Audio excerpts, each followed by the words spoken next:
इयत्ता 7वी विषय मराठी. कविता थेंब आज हा पाण्याचा. कवितेची मध्यवर्ती कल्पना. पाणी हा मानवी जीवनाचा आधार आहे. मानवी जीवनातील पाण्याचे महत्त्व या कवितेत सांगितले आहे.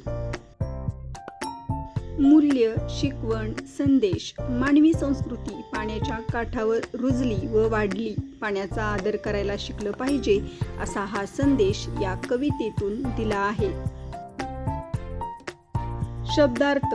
बहुमोल, खूप मूल्यवान. वर्षा, पाऊस. बावरते, गोंधळते, बुजते. परी, काल्पनिक पंख असलेली सुंदर स्त्री. संचय, साठा, संग्रह. जिण्याचा, जीवनाचा. मातीतले मोती, शेतातील पिकांचे दाणे. जाणी, जाणतो, तयाचे, त्याचे. कोती, संकुचित वृत्तीची. तिजोरी, किमती ऐवज ठेवण्याचे कपाट. ऐसा, असा. चाळा, नाद, छंद. ठगणे, फसवले जाणे. दृष्टिकोन, विशिष्ट रीतीने पाहणे. कवितेचा भावार्थ. शब्दापेक्षा अर्थाला जास्त महत्त्व आहे, म्हणून शब्द जाऊ दे व अर्थ राहू दे. आभाळातून पडणारा व जीवनाला खूप मूल्यवान असणारा जो पाण्याचा थेंब आहे, तो गाण्याचा विषय होऊ दे. पाण्याची महती गा. पावसाच्या सरीमधून हे थेंब मोती बनून सरसर खाली येतात. जणू एखादी सुंदर परी थेंबाची माळ ओवते नि पुन्हा ती माळ निसटून मोती विखुरतात. तेव्हा ती बावरते. या मोतीरूपी थेंबाचा संग्रह कर, कारण यावरच तुझे जगणे अवलंबून आहे. आभाळातून बहुमोल असा पाण्याचा थेंब आज तुझ्यासाठीच खाली येत आहे. आभाळातले हे मोती मातीवर बरसतात व त्यातून मोत्यासारखी पिके येतात. निसर्गाला पाण्याचे मोल कळले आहे. माणसे मात्र संकुचित वृत्तीने वागतात.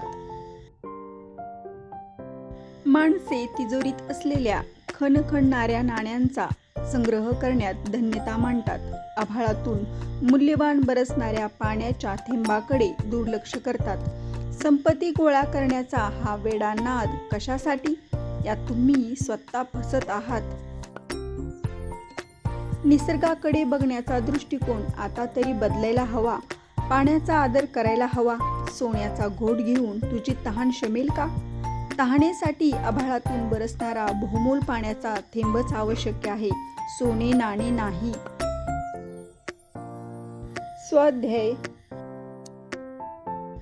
कवयित्रीने असे का म्हटले असावे ते तुमच्या शब्दात लिहा. या मोत्याचा पाण्याचा संचय कर. पावसातून धरणीवर येणारे पाणी अत्यंत मूल्यवान आहे. माणूस, पशु, पक्षी व निसर्ग यांना जगण्यासाठी पाणी अत्यंत गरजेचे आहे. म्हणून आभाळातून बरसणाऱ्या या मोतीरूपी थेंबाचा संग्रह कर, असे कवयित्रीने म्हटले आहे. निसर्गाला जे कळते ते माणसाला कळत नाही. माणूस सोन्या नाण्याचा संचय करतो आणि बहुमोल पाणी मात्र वाया दवडतो. सोन्याच्या घोटाने तहान शमत नाही. निसर्ग पाणी मातीमध्ये साठवतो व त्यातून मोत्यासारखे पीक येते. म्हणून निसर्गाला जे कळते ते माणसाला कळत नाही, असे कवयित्रीने म्हटले आहे. प्रश्न दुसरा. खाली दिलेल्या अर्थाच्या ओळी कवितेतून शोधून लिहा. आकाशातून पडणाऱ्या पावसाच्या थेंबाने धान्य पिकते. आभाळातील ह्या मोत्याने मातीमधून पिकती मोती. मनुष्य खणखणत वाजणाऱ्या नाण्यांचा तिजोरीत संग्रह करतो. संचय करता तिजोरीतल्या खणखणत्या त्या नाण्यांचा. निसर्गाचे मोल न जाणणे हे स्वतःला फसवण्यासारखे आहे. कशात ऐसा वेडा चाळा, स्वतः होऊन ठगण्याचा.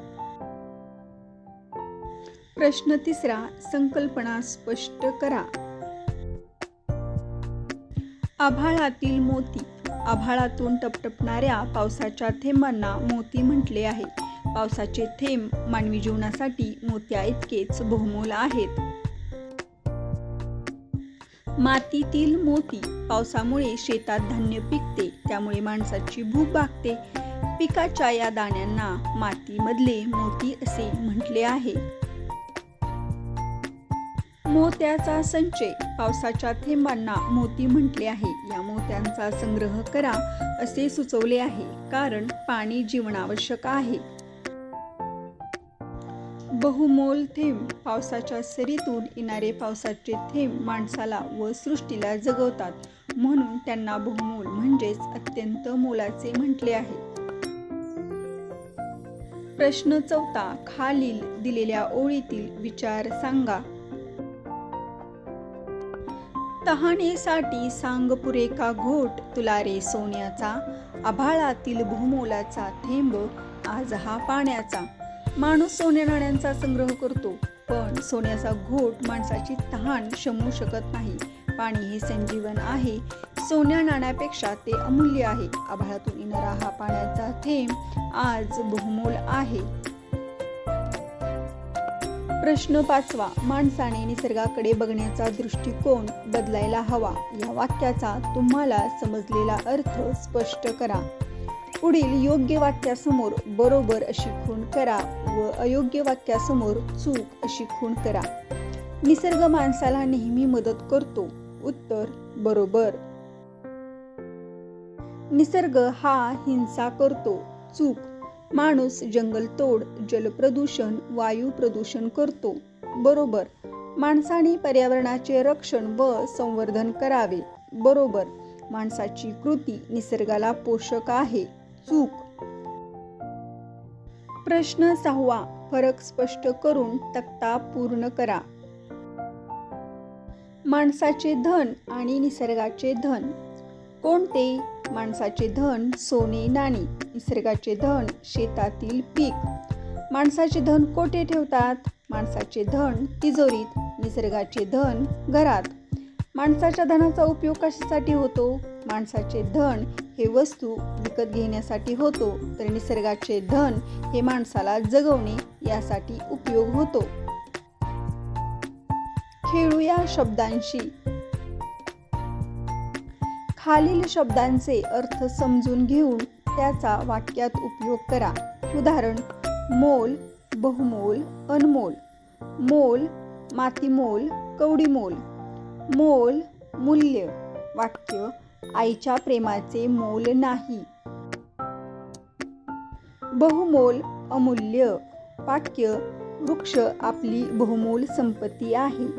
अनमोल, ज्याची किंमत करता येत नाही. असा वाक्य: माणसाला लाभलेले जीवन हे अनमोल आहे. मातीमोल, क्षुल्लक किमतीचे. उत्तर: पुरामध्ये पीक मातीमोल झाले. कवडीमोल, अगदी क्षुद्र किमतीचे.